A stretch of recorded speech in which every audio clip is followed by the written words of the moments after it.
So, halo teman-teman. Selamat datang di part yang ketiga. This is actually the last part, part terakhir. Jadi ini itu kita menentukan band gap energinya menggunakan metode Tauxplot. So, penentuan dengan metode Tauxplot ini sama aja sebetulnya, dari persamaan yang sama, yaitu dari persamaan Taux and Davis mode yang alpha Havi dipangkatkan gamma sama dengan A kurangi Havi kurangi EG gitu. Dimana kalau di sini itu si alpanya atau koefisien absorpsinya tidak diubah menjadi suatu fungsi, kita tetap memakai koefisien absorpsi gitu. Kita langsung aja ke tutorialnya.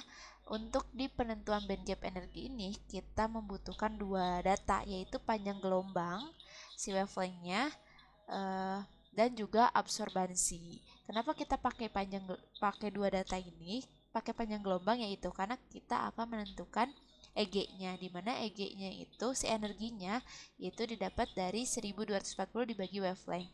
Mungkin teman-teman ada yang belum tahu atau lupa lagi dari mana sih nilai 1240 ini dan kenapa bisa angka 1240 ini dipakai untuk menentukan energi. Teman-teman bisa ke part ke-1, di situ dijelaskan kenapa kita memakai angka 1240 untuk menentukan nilai dari energi. Terus untuk menentukan koefisien terus kita butuh data absorbansi itu untuk menentukan koefisien absorpsi ya, menentukan koefisien absorpsinya si alpanya. Pakai rumus yang ini yang 2,303 dikali absorbansi itu adalah alfa ya. Didapat dari mana? Ini sebetulnya ada juga di part ke-1, jadi bisa teman-teman lebih jelasnya tonton di part ke-1. Tapi kalau aku bisa tunjukin, nah ini ya, alfa itu adalah 2,303 dikalikan dengan absorbansi. Makanya di sini itu untuk alfa itu 2,303 dikalikan dengan absorbansinya, nanti dikalikan dengan HV-nya atau energinya. Kita next langsung aja. Jadi untuk yang pertama kita akan pindahkan dulu panjang gelombang dan juga absorbansi ya. Data panjang gelombang dan juga absorbansi. Jadi datanya yang ini. Yang ini dan juga yang ini. Oke. Kita pindahkan aja satu-satu lah ya. Copy. Nah, ini ya, sudah. Ini adalah data yang wavelength. Unitsnya dalam nanometer. Dan ini adalah data absorbansinya ya. Oke, sekarang nextnya kita akan menghitung HV-nya atau energi fotonnya dalam elektron volt. Ini nanti sama akan menjadi sumbu X ya. Kita tambah kolom. Nah, ini tambah kolom, ini adalah E-nya atau HV-nya dalam satuan elektron volt. Nah, di mana rumusnya adalah 1240 dibagi dengan wavelength-nya atau nilai yang ada dari dalam kolom A. Bentar aja. Nah, ini bisa ya, langsung kita set as menjadi X karena nanti dia di kurvanya dia akan menjadi si sumbu X-nya. Next-nya kita akan menentukan nilai alpha HV-nya. Langsung yang pangkat 2 ya. Dengan 2,303 dikalikan dengan data absorbansi dan dikalikan dengan HV-nya, si energinya yang tadi sudah dihitung, lalu dipangkatkan 2. Jadi ini lebih sedikit ya. Nah, ini akan menjadi si sumbu Y-nya. Ini kita Oke, nextnya ya. Ini kita masukkan rumusnya, yaitu tadi alpha itu kan 2,303 ya. 2,303 kali absorbansi dikali HV-nya. Dan ingat ini pakai titik ya, 2,303.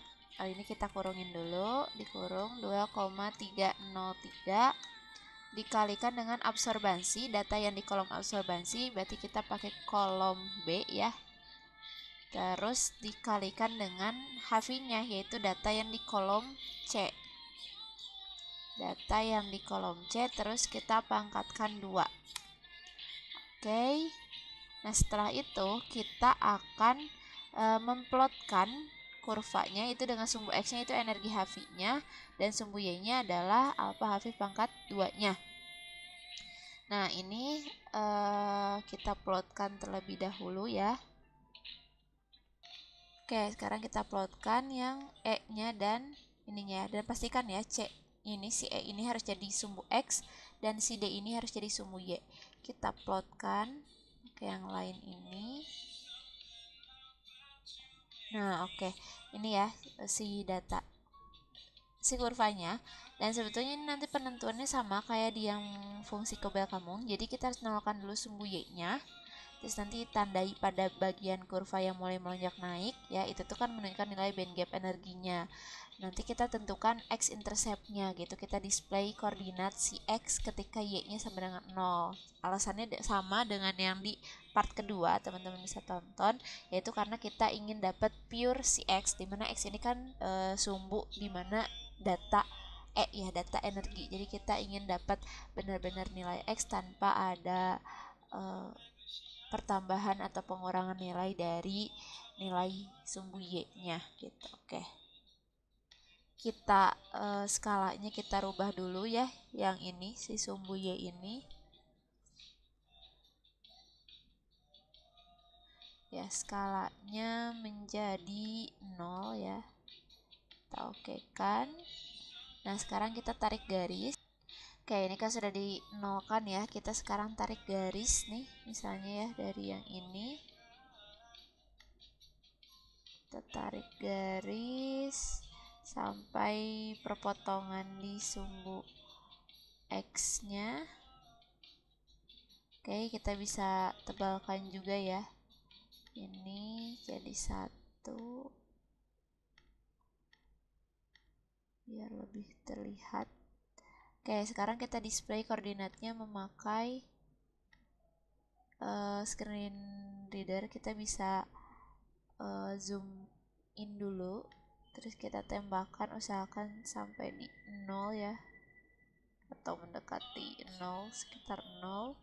Nah, ini dapat 3,04 ya. Kita copy teksnya, kita zoom out dulu, dan kita tambahkan teksnya. Nah, kita hanya butuh si nilai X-nya aja ya. Ini berarti EG-nya. Nah, untuk ini adalah yang dari pakai metode Taux-Plot ya.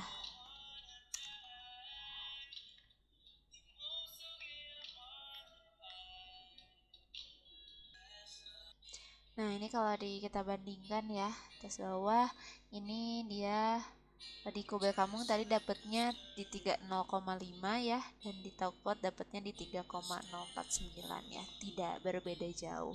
Jadi segini dulu tutorial untuk penentuan band gap.